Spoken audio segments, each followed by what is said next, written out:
미래 여행을 함께 떠날 아이니를 만났습니다. 아이니의 엄마 아빠는 결혼하고 3년 만에 시험관 시술 끝에 어렵게 아이니를 낳았습니다. 아빠 세윤 씨는 원래 결혼 계획이 없었다고 합니다. 와이프 보고 너무 제 이상형이다 그런 생각이 들어가지고 시킨 게 아닙니다. 이상하네. 혼자 살아도 괜찮을 것 같은데 이런 생각이 있었죠. 그때 이제 좀 기로에 있었는데 하고 싶기는 하더라고요. 근데 이제 다행히 신랑을 만나서 하게 되었는데 아기는 또 다른 문제였죠. 이쁜 아기를 갖고 싶어가지고 2022년 7월 생인 아이니. 그의 태어난 아기 24만 9천 명 중 한 명입니다.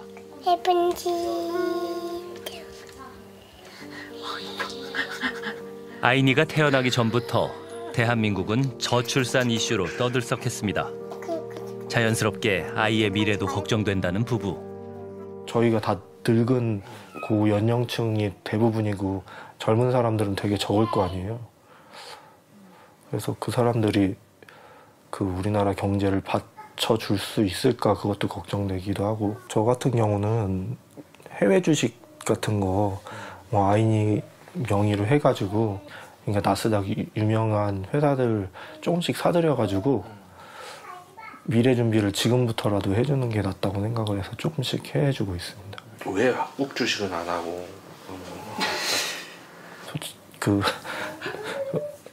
아시잖아요. 우리나라 좀 아기가 2060년 정도 되면 몇 살이에요, 이게? 22년생이니까 38? 그거밖에 안 됐구나. 내 나이인데? 2060년 아이니의 나이는 만 36. 지금의 엄마 나이가 됩니다.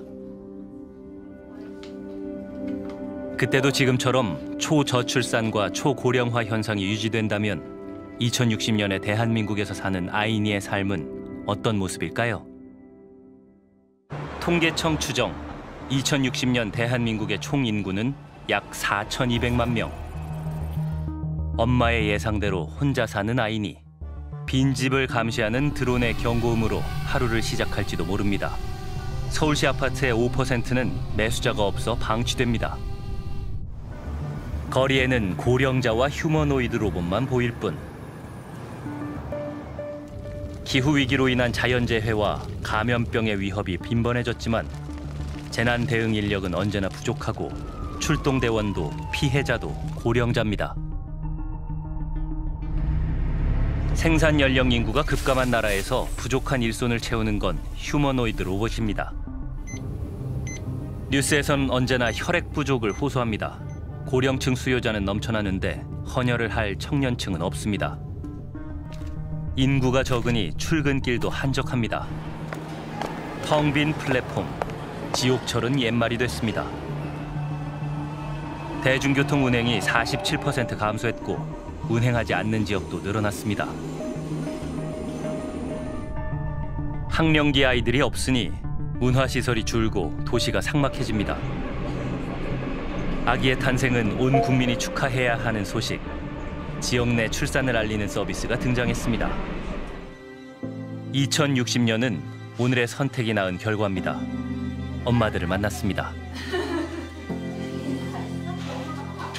초저출산 현상이 장기화되면서 다자녀 가구도 급격히 줄고 있습니다. 둘째를 그러면은 먼저 둘째는 계획은 어떻게 되세요? 저는 고민은 했지만 이게 현실적인 생각을 하면은 마음의 문이 닫히더라고요. 네. 이제 뭐 금전적인 거라든지 이제 애가 둘이 생기면 당분간 제가 몇 년 동안 일을 못 하잖아요. 근데 그랬을 때 이제 외벌이로 사는 것. 금전적 지원으로는 해결할 수 없는 현실적인 문제들도 다양합니다. 저 같은 경우는 장염에 걸린 적이 있었는데 너무 아파가지고 병원에 가고 누워있고 싶은데 애기 아직 어린이집에 안 갔을 때였거든요. 근데 아무리 좀 친한 사이래도 그거는 좀 눈치 보이고 미안해서 그냥 30분 거리에 사는 친정 아빠를 오시라고 했었죠. 저출산은 전국에서 발생하고 있는 보편적 현상이 됐습니다. 다둥이 엄마가 되기엔 현실적인 제약도 많습니다. 그래서 저희 때는 뭐 어른들이 둘째도 낳고 셋째도 낳고 하는 게 동네에서도 같이 이렇게 애를 좀 봐줄 수 있고 이런 게 꼭 가족이 아니더라도 그런 좀 사회적인 분위기가 그렇게 될 수 있었던 것 같은데 지금은 사실 뭐 시부모님이나 친정이나 아니면 이렇게 아니면 첫째 이상 둘째, 셋째 낳기가 정말 어렵거든요. 요즘은 출산 이제 연령이 이제 많이 높아졌잖아요. 그러다 보니까 엄마들이 이제 둘째를 낳을 때 되면은 거의 고위험산부가 되어 있는 경우가 많으니까, 네. 그래서 조리원에 가면 제가 31살에 애를 낳았거든요. 근데 거의 제가 막내예요. 네, 다 저보다 언니가 많고. 그래서 이제 저도 둘째를 생각하니까 바로 고위험군이 되는 거예요. 이런 결과로 만들어진 합계 출산율 0.72란 100명의 인구로 생각하면 여성 50명에게서 36명의 아기가 태어나고 그 36명 중 18명이 낳은 아기는 13명. 100명의 인구가 3세대 만에 13명이 됩니다. 인구의 변동이 저렇게 흘러갈 거는 그거는 이미 정해져 있습니다. 근데 그 여성의 숫자는 이미 태어난 사람들이 앞으로 한 30년 뒤에 아기를 낳아주는 거니까 그래서 그 숫자도 이미 정해진 거예요. 그래서 지금부터 30년 따져보면 2055년, 60년 요때까지의 인구 변동은 이미 정해져 있어요. 이 정해진 미래는 단순한 인구 감소의 문제가 아닙니다. 인구 구조가 항아리형에서 역피라미드형으로 변동되면서 부양할 사람은 많은데 일할 수 있는 청장년층은 적은 구조가 됩니다. 경제 위기와 0%대 성장률에 허덕이는 대한민국. 경제 규모 세계 10위를 자랑하던 시절은 역사 속으로 사라졌습니다. 고령자나 로봇으로 대체할 수 없는 직종에서는 외국인 노동자를 고용할 수밖에 없습니다. 가장 귀한 대접을 받는 이들은 역시 청년들. 하지만 일할 청년은 없습니다. 노동 인구로 본다고 한다면은 인구 주는 것보다 더 빠른 속도로 줄어드는 거예요. 주로 젊은 분들이 많이 일을 하시고 젊은 분에게 많이 의존을 할 수밖에 없는 업종이죠.